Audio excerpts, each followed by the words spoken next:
Scheduled caste की list का बंटवारा हो सकता है या नहीं, और दूसरा उनके सामने सवाल है कि क्या राज्य, जो स्टेट्स हैं, जो प्रांत हैं, प्रोविंस हैं, वो शेड्यूल्ड कास्ट की लिस्ट में अपनी तरफ से कोई परिवर्तन कर सकते हैं कि नहीं कर सकते हैं। इसको लेकर बहुत सारे विवाद हैं, और जो इसका कानूनी पक्ष है और संवैधानिक पक्ष है, इस पर विस्तार से बात करने के लिए हमारे साथ मौजूद हैं रॉयल हॉलोवे लंदन के पीएचडी स्कॉलर अरविंद कुमार, जो वहां पर क्रिमिनोलॉजी और पॉलिटिकल साइंस पढ़ाते भी हैं। अरविंद जी, बहुत बहुत स्वागत है आपका। धन्यवाद दिलीप जी, धन्यवाद। तो आप हमें एक जर्नी पर ले जाइए कि ये पूरा विवाद क्या है, और इसमें मेन कॉन्स्टिट्यूशनल क्या क्या इश्यूज हैं, हम आपसे डिटेल में जानना चाहते हैं अरविंद जी। जी दिलीप जी, ये एक मेन विवाद यह है कि जो भारत के संविधान के तहत अनुसूचित जातियों को आरक्षण मिला हुआ है, वो आरक्षण शिक्षा संस्थानों में है, सरकारी नौकरियों में है, और जो है संसद में, संसद और विधानसभाओं में है। इसके अलावा पंचायतों में है। पिछले काफी दिनों से एक कोशिश चल रही थी कि एक डिबेट चला कि अनुसूचित जाति में तमाम ऐसी जातियां हैं जो कि जिनको कि आरक्षण का लाभ नहीं मिल पा रहा है, इन सभी आरक्षण का। सो एक डिमांड चली कि क्या जो है उस आरक्षण को दो भागों में विभाजित कर किया जा सकता है, क्या कि अनुसूचित जाति की एक सूची ए बना दिया जाए, एक सूची बी बना दिया जाए। इसको लेकर 2004 में सुप्रीम कोर्ट में एक केस आया था, और वो केस जो है, उस समय चीफ जस्टिस के जी बालाकृष्णन थे। उन्होंने वो चिनैया नाम से जजमेंट था, चिनैया जो है, उन्होंने उसको चैलेंज किया होगा।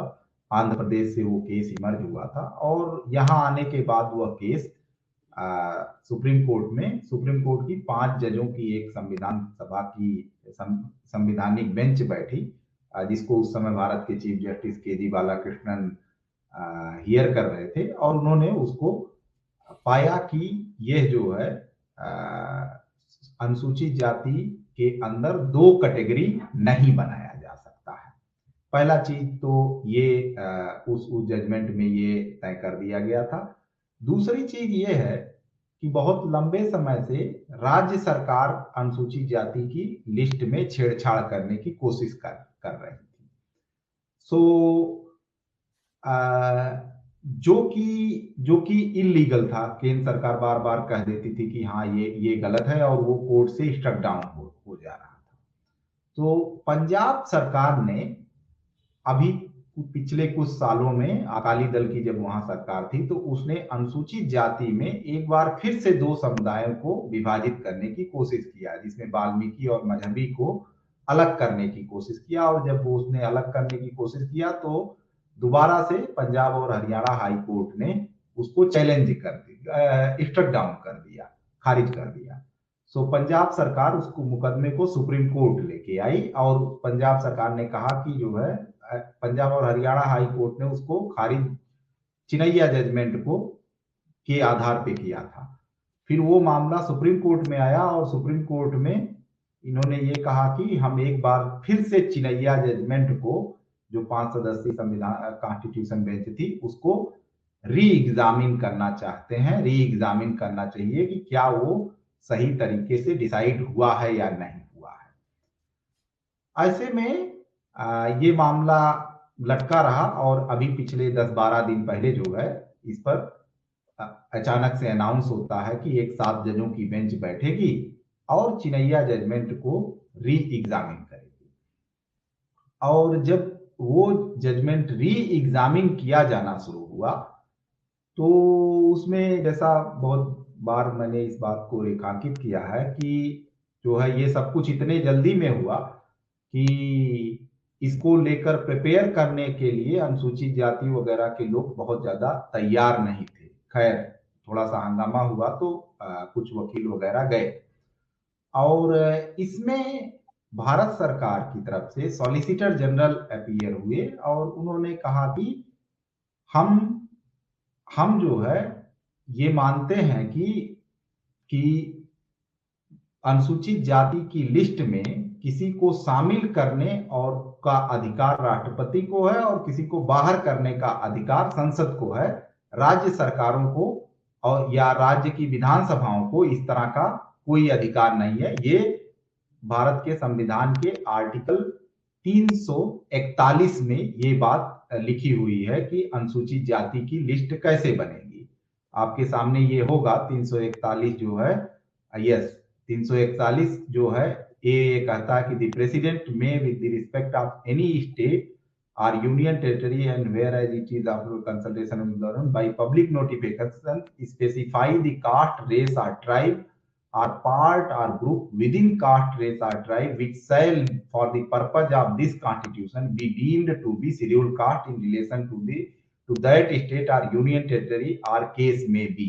ये जो है 341 ए है भारत के संविधान का आर्टिकल, जिसमें ये कहा गया कि राष्ट्रपति किसी भी राज्य में वहां की सरकार और उनके गवर्नर के से कंसल्ट करते हुए नेशनल कमीशन शेड्यूल कास्ट और शेड्यूल ट्राइब से कंसल्ट करके पब्लिक नोटिफिकेशन से ये जारी करेंगे कि कौन सी जातियां या जातियों का समुदाय जो है शेड्यूल कास्ट है। इसी आर्टिकल में 341(2) जो है वो ये बताता है कि किसी भी जाति को अनुसूचित जाति से बाहर करने के लिए केवल संसद को ही ये पावर है, वो पावर राज्य की सरकारों को, राज्य की विधानसभाओं को नहीं है। ये एक मोटा मोटा कॉन्स्टिट्यूशनल सेटल्ड पोजीशन है, पिछले 70 सालों की ये पोजीशन है। नाउ अब पंजाब सरकार वगैरह ने ये कहना शुरू किया कि ये पोजीशन, ये कहना कि अनुसूचित जाति को मीस में विभाजन नहीं हो सकता है, ये गलत है, क्योंकि भारत के संविधान के अनुच्छेद 16(4) में राज्यों को अधिकार दिया गया है। अगर आप 16(4) दिखा सकें, अनुच्छेद 16(4), यस, अनुच्छेद 16(4) में इस 16 अनुच्छेद का जो सब पोर्शन 4 है उसमें कहा गया है कि राज्यों के पास ये अधिकार है। Nothing in this article shall prevent the state from making any provision for the reservation of appointment और post in favor of any backward class of citizen which in the opinion of state is not adequately represented in the services under the state। so इसमें means राज्य सरकारों का कहना है, पंजाब सरकार और तमिलनाडु सरकार, आंध्र प्रदेश सरकार, ये सारी राज्य सरकारें इसमें पार्टी हुई हैं। इनका कहना है कि इसमें जो प्रोविजन है कि इसमें जो कहा गया है कि राज्य सरकारों के पास ये अधिकार है कि अगर जो है उनको लगता है कि कोई भी समुदाय नागरिकों का जो कि पिछड़ा हुआ है, कोई भी मीन्स पिछड़े वर्ग का नागरिकों का समुदाय, अगर वो राज्य के ओपिनियन में वो सर्विसेज में एडिक्वेटली रिप्रेजेंटेड नहीं है, तो उसके लिए वो स्पेशल प्रोविजन, रिजर्वेशन का प्रोविजन बना सकते हैं। ये उनका आर्गुमेंट है। अब ये आर्टिकल 16 है, 16(4), यस, 16 का। This article shall prevent the state from making any provision for the reservation of appointment or post in the favor of any backward classes of citizens which in the opinion of the state is not adequately represented in the services under the state। okay, yes। सो इनका कहना है कि अनुसूचित जाति में कुछ जो है जातियां बैकवर्ड, पिछड़ी रह गई हैं, तो इस वजह से इस अनुच्छेद का उपयोग करते हुए या इस अनुच्छेद के उपयोग करके जो है उनको राज्यों में नौकरी दी गई है, नौकरियों में आरक्षण दिया गया है, और इसका उपयोग करते हुए हम कुछ जातियों को उसमें डिवाइड कर सकते हैं। ये जो है ये गवर्नमेंट की अलग अलग राज्यों की पोजीशन है, जो उनका कहना है कि अगर जो है अनुसूचित जाति की सूची में शामिल जातियां कुछ कुछ पिछड़ी रह गई हैं, नौकरियों में एडिक्वेटली नहीं रिप्रेजेंटेड हैं, तो राज्यों का कहना है कि अनुच्छेद 16(4) के तहत हमारे पास पावर है कि हम उसको डिवाइड कर सकें। ये उनका जो है असर्शन है।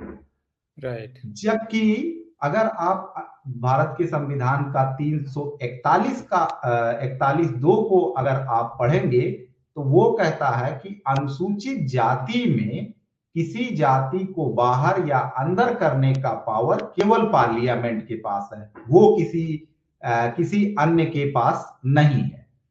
यही जो है मूल कॉन्स्टिट्यूशनल सवाल को लेकर राज्य सरकारों ने दलील देना शुरू किया।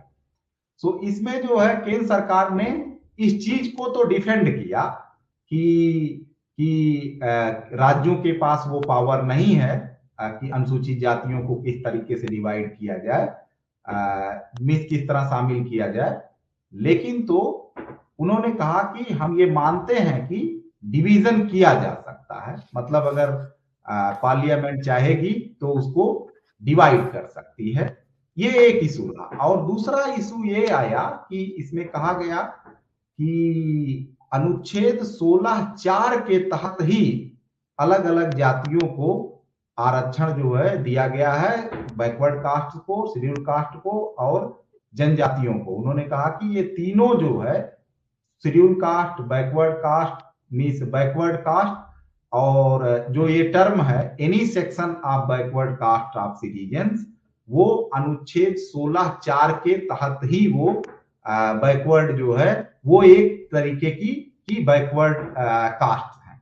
ये एक आर्गुमेंट दिया गया जो कि जेनरिक तौर पे देखने पर ये थोड़ा सा स्लाइटली मीन्स आम लोगों को ये समझ में आ सकता है, लेकिन तो ऐसा है नहीं। दरअसल अनुसूचित जाति जो है वो जो बैकवर्ड कास्ट है मीन्स अनुसूचित जाति की जो सूची है वो इस आधार पे बनी हुई है कि वो अनटचेबिलिटी के क्राइटेरिया के आधार पे सबसे पहले बनी हुई थी। उसमें बैकवर्डनेस, एजुकेशन और सामाजिक पिछड़ापन को क्राइटेरिया नहीं बनाया गया था उस सूची को बनाने के लिए जब वो बनी हुई थी। हाँ, ये 1935 की लिस्ट है ना? यस। अनुसूचित जाति की लिस्ट 1936 में पहली बार जारी हुई थी, लेकिन और उसमें 9 क्राइटेरिया जो है वो सारे अनटचेबिलिटी से रिलेटेड हैं, कोई भी एजुकेशनल या सामाजिक पिछड़ेपन से जुड़ा हुआ नहीं है। पिछड़ापन से जुड़ा हुआ कोई भी क्राइटेरिया नहीं है। और ये संविधान लागू होने से बहुत पहले से सेटल्ड है, बहुत पहले से सेटल्ड था ये इशू। इसके अलावा एक और भी बात है कि इसको तो फिर लेकिन आर्टिकल 335 जो आपके सामने है ये भी तो बता रहा है कि बैकवर्डनेस क्राइटेरिया तो है ही नहीं। मतलब ये मैं अगर आपको दिखाऊं, आप प्लीज इसको भी एक्सप्लेन करें। ये आर्टिकल 335 है। यस। अब एक इंपॉर्टेंट चीज और है कि अगर हम जो है भारत के संविधान में जो टर्म्स हैं उसकी डेफिनीशन भी बताई गई है। वो भारत का संविधान का अनुच्छेद 366 है, उसमें जो है किस आर्टिकल में क्या अगर बैकवर्ड कास्ट लिखा हुआ होगा तो उसका डेफिनीशन क्या है, मीन्स कहां कहां वो लागू होगा। तो अगर आप 366 को देखें एक बार जो है 366 में जो शेड्यूल कास्ट और बैकवर्ड कास्ट का टर्म का जिक्र है वो कहां लागू होता है, इसको अगर आप एक बार दिखा पाए तो, या वो दिखाई दे रहा है? मैं कोशिश करता हूँ। 366। Yes, so these are the definitions. These are all the definitions. किसका क्या मतलब है, क्या शेड्यूल कास्ट है, क्या ट्राइब है और क्या बैकवर्ड क्लासेस है, तीनों डिफिनेशन इसमें बहुत स्पष्ट है। यस, तो 366 के अगर जो है आप देखेंगे तो जो 24वीं एंट्री है उसमें मीनिंग ऑफ शेड्यूल कास्ट बताया गया है।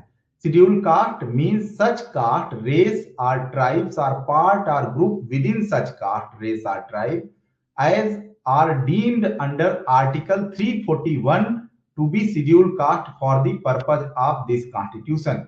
मतलब ये कहा गया कि 341 के तहत जिनका जिक्र हुआ है वही जो है शेड्यूल कास्ट मानी जाएंगी। ऐसे ही 345 जो है 325 जो है सी जो है वो शेड्यूल ट्राइब के लिए बताता है कि 342 के अंदर जिनका जिक्र है वही कास्ट जो है शेड्यूल ट्राइब मानी जाएंगी। बल्कि ओबीसी अलग है, ये भी इसमें बहुत क्लियर है साफ साफ कि socially and yes educationally backward classes means such backward classes as are so deemed under article 342A for the purpose of the constitution. मतलब तीनों यस को अलग अलग चिन्हित बहुत स्पष्ट रूप से संविधान करता है।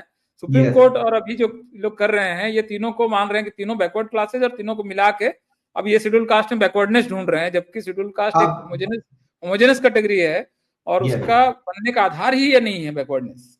यस अब यहां देखिए कि 26 जो 366 का 26 पार्ट है वो जो है 26C है वो socially and educationally backward class की भी मीनिंग बताता है। ओबीसी ये डिफाइंड बताता है। है कि socially and educationally backward class means such backward classes as are so deemed under article 342 for the purpose of this constitution।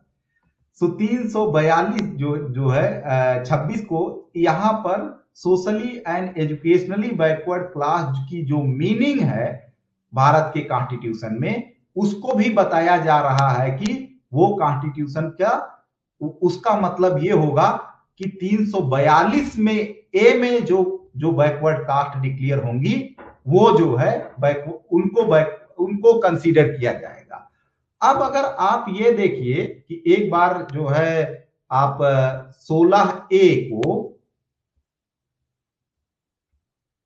16(4) को और इसको दोनों को एक साथ पढ़ा जाए meaning of the backward classes का 16(4) को यहां देखिए कि in favour of any backward classes any backward class of citizen जो यहां टर्म यूज हुआ है और इसको आप उसी के साथ जो socially and educationally backward classes जो टर्म है वो टर्म केवल और केवल अप्लीकेबल होता है जो क्लासेस 341 के तहत डिक्लेयर्ड है। क्योंकि उसकी डेफिनेशन वहां बताई गई है कि सोशली एंड एजुकेशनली बैकवर्ड जो क्लास हैं socially and educationally backward classes mean such backward classes as are deemed under article 342A for the purpose of this constitution. So ये जो है अगर शेड्यूल कास्ट के अंदर अगर जो है socially and educationally backward classes को सेपरेट करना होगा तो उसके लिए ये समझिए कि भारत के संविधान में एक संशोधन करना होगा और संशोधन करके ये डालना होगा कि socially and educationally backward classes mean such backward classes are deemed under article 342 for the purpose of this constitution और आगे डालना होगा 341 और 342 के अंदर भी जो डिक्लेयर तब तीनों कैटेगरी बैकवर्ड क्लास बनेगी, तब तीनों बैकवर्ड क्लास बनेगी socially and educationally backward class. नहीं तो ऐसा वो तो नहीं अरविंद जी, इनको समझ में नहीं आ रहा है मतलब, लेकिन हाँ हो सकता है किसी ने अभी ढंग से बताया नहीं है इनको जो है ये से किसी ने बताया नहीं होगा। ये जो है इनको पढ़ाना चाहिए ना फिर ढंग से भाई देखो। हाँ तो अगर लेकिन तो और गलती होती है कई बार, लोगों से लगता है कि उनको आता है लेकिन होता है हो सकता है कि नहीं आता हो। ये संभव है कि वो गफलत में ये कर रहे हो। यस अब इसमें एक प्रॉब्लम है कि अगर जो है आप ये कह देंगे कि socially and educationally backward classes means such classes which are अगर मान लीजिए पार्लियामेंट ऐड करना चाहती है कि वो कहती है कि 341 के अंदर भी बैकवर्ड क्लासेस माना जाए तो वो एक्चुअली पूरी शेड्यूल कास्ट की डेफिनेशन ही चेंज कर दे रही होगी। तो ये एक डेंजर है। इस वजह से पार्लियामेंट ने हमेशा ये इंश्योर किया कि जब भी अमेंड किया तो socially and educationally backward class citizens जो है वो आर्टिकल 340 342 उसके तहत जो डिक्लेयर्ड है उन्हीं के लिए ये डेफिनेशन अप्लाई हुई थी। अब ये क्या करने की कोशिश कर रहे हैं, ये कह रहे हैं कि ये जो डेफिनेशन है socially and educationally backward classes ये हम लागू करेंगे उसमें भी डेफिनेशन को शेड्यूल कास्ट में भी लागू करेंगे, जबकि कॉन्स्टिट्यूशन बिल्कुल प्लेन रीडिंग में कहता है कि जो है आप नहीं लागू कर सकते हैं, और ये कह रहे हैं हम लागू इसको आर्टिकल 16 के तहत जो हमारी पावर है हम उसको यूज करते हुए करेंगे। तो ये बहुत जो है बहुत क्लियर, बहुत एक बदमाशी किए जाने की कोशिश हो रही है। एक और भी इसमें इंपॉर्टेंट बात है कि शेड्यूल कास्ट का आरक्षण जो है वो भारत के संविधान के किस आर्टिकल के तहत आता है। सो जजेज का या जो तमाम जो है जजमेंट जजेज ने दिए हैं, उन लोगों ने ये उसमें ये कहने की कोशिश किया है कि अनुसूचित जाति और जनजाति का आरक्षण अनुच्छेद 16(4) के तहत आता है, जो कि एक गलत प्रोपोजिशन है। हालांकि इसको बहुत बार सुप्रीम कोर्ट अपने जजमेंट में बोल चुका है इधर उधर से, लेकिन ये गलत है। अनुसूचित जाति और जनजाति का आरक्षण, सरकारी नौकरियों में आरक्षण जो है वो अनुच्छेद 335 के तहत आता है।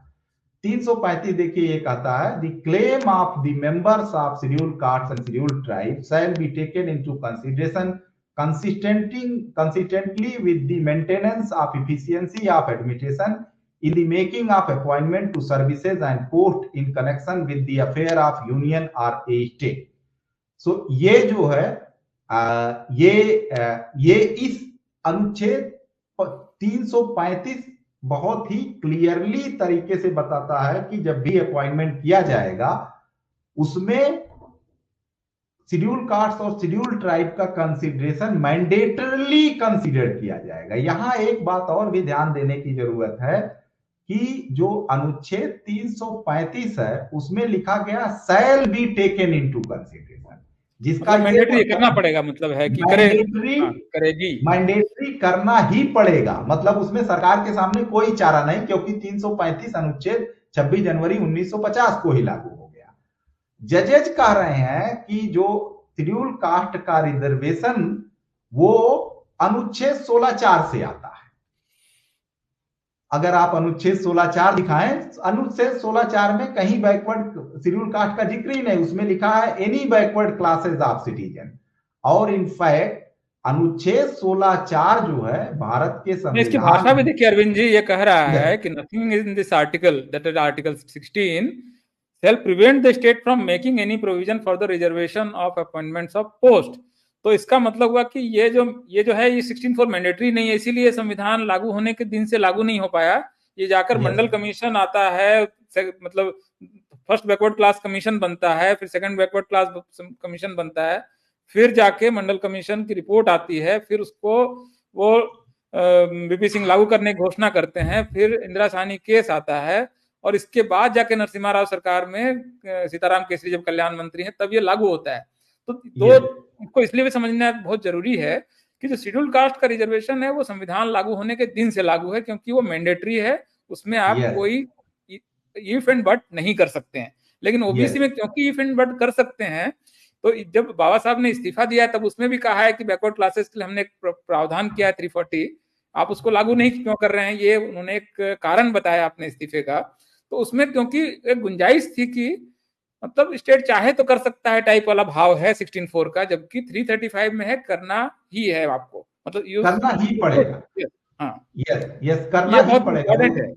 यस वो 335 है वो शेड्यूल कास्ट के लोगों को कॉन्स्टिट्यूशनल राइट देता है कि अगर जो है अगर कोई राज्य सरकार वैकेंसी निकालती है और बिना शेड्यूल कास्ट को कंसीडर किए हुए वो वैकेंसी निकाल दी जाती है, तो 335 का वो उल्लंघन माना जाएगा और उसको लेकर वो कोर्ट जा सकता है या तमाम चीजें वो हो सकती है।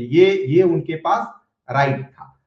अब इसमें एक चीज और अरविंद जी मैं ऐड करना चाहूंगा, आप भी इस पर इसको करेक्ट कीजिएगा कि शेड्यूल कास्ट की जो राइट्स हैं ये एक्चुअली एक तरह से second round, first and second round table conference, Simon commission, ये सब में से एक जब हुआ कि कौन कौन माइनॉरिटीज हैं, इसमें एक लंबी लिस्ट बनी कि भारत में माइनॉरिटीज कौन कौन है, कौन कौन मतलब हैं जो कि मेन स्ट्रीम के बाहर हैं। तो उसमें सिख, मुस्लिम, पारसी, शेड्यूल कास्ट इसमें है। तो उनके राइट्स जो हैं वो इंडिया बनने का जो नेगोशिएशन हुआ है अलग अलग समुदायों के बीच में, अलग अलग समुदायों ने अपने अपने राइट्स सेटल किए हैं, उसमें सेटल हुआ है। ओबीसी का इस समय तक कोई इशू नहीं आया कि ओबीसी को उसमें माइनॉरिटी राइट्स में नहीं शामिल किया गया। माइनॉरिटी का यहाँ पर डेफिनेशन रिलीजियस माइनॉरिटी नहीं है जो अब रूढ़ हो चुका है।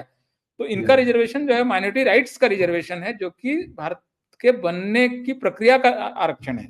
ये कोई संविधान ने बाद में दे दिया ये भी नहीं है, इसीलिए संविधान लागू होने के दिन से लागू हो गया, बल्कि शेड्यूल कास्ट का रिजर्वेशन तो संविधान लागू होने से पहले से लागू था। तो ये इसको समझने की जरूरत है कि शेड्यूल कास्ट का रिजर्वेशन जो है वो सेक्रोसेंट है और बिल्कुल मतलब विवादों से परे जिस आरक्षण को माना गया है वो आरक्षण है। बल्कि ओबीसी के जब आरक्षण देने की बात हुई 16(4) आर्टिकल 16(4) में, आप जरा उसका जिक्र कीजिए कि संविधान सभा में वो कैसे ये विवादित मामला था कि ओबीसी को देना है कि नहीं देना है, ये डिस्प्यूटेड था, शेड्यूल कास्ट का सेटल था। सो देखिए, जो भारत के संविधान जो है वो 2 पार्ट में बना हुआ था। पहले पहला ड्राफ्ट तैयार हुआ था। जब पहला ड्राफ्ट तैयार हुआ तो उसमें शेड्यूल कास्ट का रिजर्वेशन था, जो कि 335 आर्टिकल है और उसकी 341 के तहत शेड्यूल कास्ट की लिस्ट का जिक्र है। ये सब चीजें वहां डिस्कस थी पहले वाले ड्राफ्ट में। राइट। इसका ये मतलब है कि जो पहला ड्राफ्ट संविधान सभा के लोगों ने बनाया था, क्योंकि उन्होंने तय किया था कि शेड्यूल कास्ट को रिजर्वेशन देंगे, और पहले वाले ड्राफ्ट में जो संविधान का आर्टिकल 16(4) है वो नहीं था। सो अगर जो है वो संविधान का 16(4) नहीं था और पहले ड्राफ्ट केवल जो है 335 और संविधान सभा ने तय किया था शेड्यूल कास्ट को रिजर्वेशन भी देंगे, तो वो उनका इंटेंशन किस आर्टिकल के तहत था कि इस आर्टिकल के तहत उनको रिजर्वेशन ठीक नहीं। तो ये आप एक बहुत महत्वपूर्ण सवाल पिछले आपका स्पेस में मैंने सुना कि अगर आर्टिकल 16 ऐड नहीं होता सेकंड ड्राफ्ट में तो तब क्या शेड्यूल कास्ट का आरक्षण मिलता ही नहीं मिलता। ये जो है वो तो लागू आरक्षण है, वो मिलता, क्योंकि वो तो संविधान सभा ने तय किया था। तो ये देखा जाता भाई कौन सा आर्टिकल है जहां से उनको सरकारी नौकरियों 16(4) is addendum actually. Addendum in the second draft. It was not part of the original first draft, not original, but rather first draft. So you have to think these two reservations separately and differently from each other, and you have to deal with two reservations differently. अभी OBC में reservation में बंटवारा होता है, कोई विरोध नहीं करता है ना। रोहिणी कमीशन बनाया सरकार, तो मतलब 11-12 रिजर्व उसको एक्सटेंशन देके बैठी हुई, लोग कह रहे हैं लागू करो, हम सब लोग कह रहे हैं लागू करो, उसको लागू कर नहीं रहे हैं। अब इनको शेड्यूल कास्ट के अंदर खुजली मची हुई है। मतलब this is so absurd actually. Sorry for using Hindi word. Actually second round में जब संविधान का एक दूसरा ड्राफ्ट हुआ, सारा कमेंट वगैरह रिसीव कर लोगों ने आपत्ति करना शुरू कर दिया था, पिटीशन देना शुरू किया था कि जो है हमको रिजर्वेशन का प्रोविजन किया जाए। उस कॉन्टेक्स्ट में, उस कॉन्स्टिट्यूशन में सेकेंड ड्राफ्ट में आर्टिकल 16(4) जोड़ा गया और पहली बार वहां बैकवर्ड क्लासेस का जिक्र किया गया कि any section of the backward class. और जब any section of backward class जोड़ा गया तो वैसी सिचुएशन में मीन्स गवर्नमेंट ने मीन्स उस समय उस पर फिर विवाद शुरू हो गया कि बैकवर्ड क्लास का मतलब क्या होगा, क्या माना जाएगा। और उसमें बहुत बात है कि उसमें जो है शेड्यूल कास्ट के मेंबर्स ने तो ये तक कहा, एक और भी रीजन है जिससे ये पता चलता है कि आर्टिकल 16(4) शेड्यूल कास्ट के लिए नहीं लागू होना था। शेड्यूल कास्ट के मेंबर्स ने अमेंडमेंट पेश किया था और कहा था कि इसमें लिखा जाना चाहिए कि backward classes of citizens and schedule caste and schedule tribes. तो उन्होंने ये अमेंडमेंट पेश किया था। मतलब उस समय ये बातचीत चल रही थी कि नहीं जो है बैकवर्ड क्लासेस ऑफ सिटीजन्स जो है वो ये नहीं होंगे। हाँ, वहां थोड़ा सा कुछ मेंबर्स ने ये बात कहा कि नहीं शेड्यूल कास्ट भी बैकवर्ड है, जो कि मीन्स उसमें एक जेनेरिक भाषा जो होती है आम बोलचाल भाषा में उसको कहने में कोई गुंजाइश हर्ज नहीं है। लेकिन जो कॉन्स्टिट्यूशनल डेफिनेशन होती है वो डेफिनेशन भी तय हुआ है कॉन्स्टिट्यूशन में। किस बड़े ने तो बकायदा लिख दिया कि शेड्यूल्ड का मतलब क्या, शेड्यूल कास्ट का मतलब क्या, शेड्यूल ट्राइब का मतलब क्या, और SCBC का मतलब क्या है, सोशली एजुकेशनली बैकवर्ड क्लासेस का मतलब क्या है, तो बहुत क्लियर कट डेफिनेशन में है। इसको यस, डेफिनेशन ये बदल रहे हैं, मतलब भाषा का अर्थ यस, अर्थ ही बदल देना चाह रहे हैं। यही यही मेजर प्रॉब्लम है कि जो है संविधान को पर दो तरीके से खतरा आता है। एक खतरा तो पार्लियामेंट से आता है कि पार्लियामेंट कभी भी जो है अमेंडमेंट करके वो किसी को चीज को इधर उधर करने की कोशिश करती है। हमारे यहाँ इस पर बहुत बातचीत हुई है सोसाइटी में कि जो है कैसे पार्लियामेंट ने 1942वां संविधान संशोधन करके कितना कितना जो है वो कर दिया, बदल दिया। लेकिन तो जो या जुडिशियरी है, फलाना जी संविधान को नष्ट कर देंगे, फलाना जी संविधान खत्म कर देंगे टाइप का बहुत बहुत बात होती है। असली खतरा यस, कहाँ से आ रहा है अब तक, इस पर लोगों की नजर भी कम है असल में। यस, और एक्चुअल खतरा जो होता है वो जुडिशियरी से आता है, क्योंकि वो टर्म्स में मीनिंग फिट करने की कोशिश करता है। वो नए नए मतलब उसके पास इंटरप्रिटेशन करने में वो नए शब्द गढ़ देता है, नए मीनिंग दे देता है। यस, लेकिन यस, हमारे कॉन्स्टिट्यूशन मेकर्स का ब्रिलियंस देखिए कि उन्होंने आर्टिकल 366 के तहत तमाम जो इंपॉर्टेंट टर्म्स हैं उसका मीनिंग उन्होंने वो मीनिंग डिसाइड करके गए हुए थे कि ये मीनिंग होगा इसका। तो उन्होंने जब कहा कि शेड्यूल कास्ट है, तो शेड्यूल कास्ट की मीनिंग जो है वो 341 में मानी जाएगी, जहां जहां अपीयर होगा बिल्कुल। और पार्ट में उन्होंने बहुत शेड्यूल। गुंजाइश छोड़ी नहीं है। गुंजाइश वो छोड़ा नहीं कि जो है जजेज मीस खेल कर दें इसमें। जैसे मन करे वैसे चले जाएं। लेकिन जजेस एक खेल करते हैं ना अरविंद जी, जैसे इन्होंने वो संविधान सभा ने कोई ऐसा नहीं सोचा कि ये क्लॉज जो है ये संशोधन से परे होगा। इनको यस, एक बार केशवानंद भारती में मन करता है कि नहीं, जो बेसिक स्ट्रक्चर है उसमें आप संशोधन नहीं कर सकते हैं। फिर कहा कि बेसिक स्ट्रक्चर क्या होगा ये हम समय समय पर बताएंगे, अभी हम बेसिक यस, स्ट्रक्चर क्या है नहीं बताएंगे। और जब इनको जो मन में आता है वो बेसिक स्ट्रक्चर हो जाता है।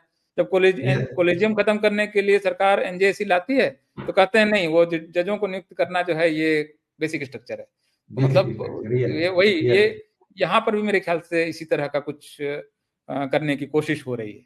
यस। तो इसमें इसमें भी यही करने की कोशिश की जा रही। मैं जो चीज ऐड करना चाहता था कि संविधान सभा का जब दूसरा ड्राफ्ट तैयार हुआ तो उसमें बैकवर्ड क्लासेस डाला गया, और उसमें एक चंद्रिका राम जी सांसद थे, संविधान सभा के सदस्य थे, चंद्रिका उन्होंने राय, वो बिहार से थे, हाँ।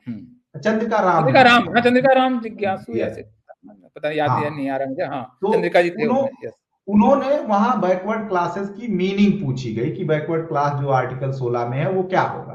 तो उन्होंने कहा कि बैकवर्ड क्लास जो है होगा जो अपर कास्ट हिंदूज और लोअर कास्ट हिंदू के बीच में जो बचे हुए हैं वो बैकवर्ड क्लास, मतलब अनटचेबल्स मतलब अपर और कास्ट हिंदू और अनटचेबल्स के बीच की जो कैटेगरी है जो वो कैटेगरी है बैकवर्ड। वो बैकवर्ड होगी। तो पहली चीज तो एक डेफिनेशन वहां से पता चलती है कि ये बैकवर्ड होगी।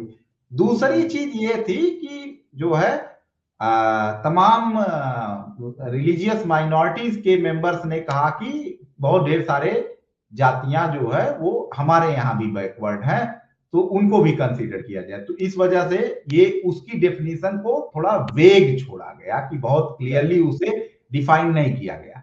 हालांकि एक इसका डर जो आज ये चीफ जस्टिस वगैरह करने की कोशिश कर रहे हैं, इसका डर उस समय अनुसूचित जाति के सदस्यों को था कि ये जो टर्म बैकवर्ड क्लासेस अभी ये यूज करना शुरू कर दिए हैं इसका जो है मिसयूज हो सकता है।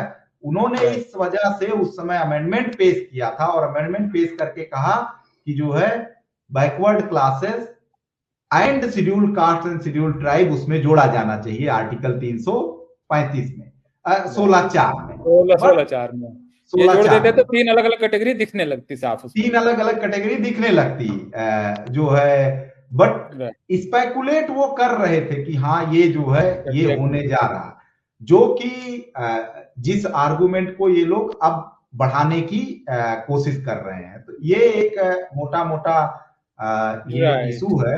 और चलिए बढ़िया अरविंद जी, ये मतलब मुझे लगता है कि काफी अच्छा एक्सप्लेनर है, लोगों को इसमें समझ में आएगा।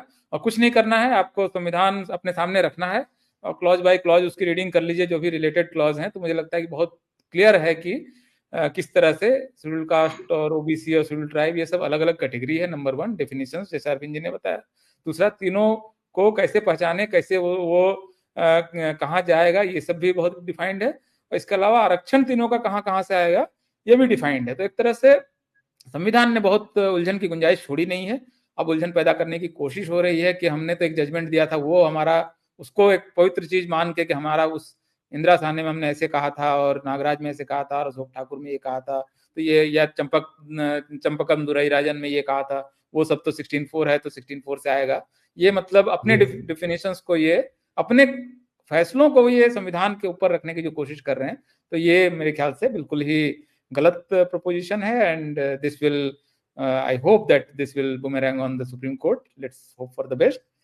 अरविंद जी, कोई फाइनल वर्ड है तो आप बिल्कुल संक्षेप में बताइए, या अगर आप जी कंक्लूड कर सकते हैं जी तो जी जी जी इस तरह के समय। मेरा जब फाइनल वर्ड ये है कि इस तरह के इशू पर जो है शेड्यूल कास्ट और शेड्यूल ट्राइब बैकवर्ड क्लास के लोगों को बहुत ही जागरूक रहने की जरूरत है, और खासकर जुडिशियरी को लेकर बहुत जागरूक रहने की जरूरत है, क्योंकि हमारे देश में उसको जो है बहुत ही एक पवित्र जैसा न्याय चीज का बना, मंदिर न्याय का मंदिर और तमाम चीजें, मी न्याय की लॉर्ड, मूर्ति, मी लॉर्ड, न्याय हाँ, न्याय की लॉर्ड। मूर्ति और कहाँ तमाम लॉर्ड खत्म हो चीजें। गया, मतलब जहां से ब्रिटेन में आया वहां लॉर्ड है ही नहीं, यही लॉर्ड रह गया। यस यस यस, वहाँ वहाँ सब जो है ये खत्म हो गया, और जो है वो अभी ये वो जारी रखे हुए हैं। हमारे यहाँ लोगों को लगता है कि वो जजेस जो है वो भगवान टाइप के हैं, या ऐसा कुछ नहीं है। वो अपने सारे अब तो टूट गया अरविंद जी, ये सब तो टूट गया। अब यस, मुझे लगता है कि हाँ कोई ये वही टूट पिछड़ा रहा नगर है। देख रहे सब करते कराते तो अब ये सेटल, अब उतना पवित्रता बोध तो अब नहीं है शायद। अब बहुत ज्यादा यस क्वेश्चन में, और इन्होंने खुद ही कर लिया। अब 4 जज सुप्रीम कोर्ट चीफ जस्टिस के खिलाफ प्रेस कॉन्फ्रेंस करके बता रहे हैं कि ये संविधान को खा जाएगा। अभी ये यस जब 4 चीफ सीनियर चीफ जज सुप्रीम कोर्ट के प्रेस कॉन्फ्रेंस करें, पवित्रता बोध तो इन्होंने खुद ही नष्ट कर लिया है। ऊपर से सेक्सुअल एक्सप्लॉयटेशन के आरोप, ये वो भाई भतीजावाद, 80,000 सुप्रीम कोर्ट के में पेंडिंग केस, कहाँ पवित्रता बोध है, मतलब अब तो नहीं रहा। लेकिन हाँ, आप जो कह रहे हैं महत्वपूर्ण है कि थोड़ा बहुत रहा सहा यस, जो भाव है, उसको इसको क्रिटिकल जो है गेज वहां होनी चाहिए। वी शुड, क्रिटिकल गेज बहुत जरूरी है, बहुत जरूरी है क्रिटिकल गेज, क्योंकि जो है बाबा साहब ने कहा भी है ना, जब कॉलेजियम वाली डिबेट है हाँ उसमें उन्होंने कहा भी है कि भाई चीफ जस्टिस भी तो आदमी है ना, उसमें सारे फीलिंग्स उसमें हो सकते हैं, सारे फीलिंग्स, यस सारे दुर्गुण उसमें हो सकते हैं। पक्षपात कर सकता है, कुछ भी कर सकता है ना, वो तो ऐसा नहीं उसके हाथ में सब कुछ दे दो। यस यस यस यस, तो शुक्रिया, ये बहुत बहुत शुक्रिया अरविंद जी, आप ने मुझे धन्य लगता है कि बहुत अच्छे से एक्सप्लेन किया। आपका बहुत बहुत आभार, और मुझे लगता है कि लोगों को इसका फायदा होगा। धन्यवाद। यस, धन्यवाद।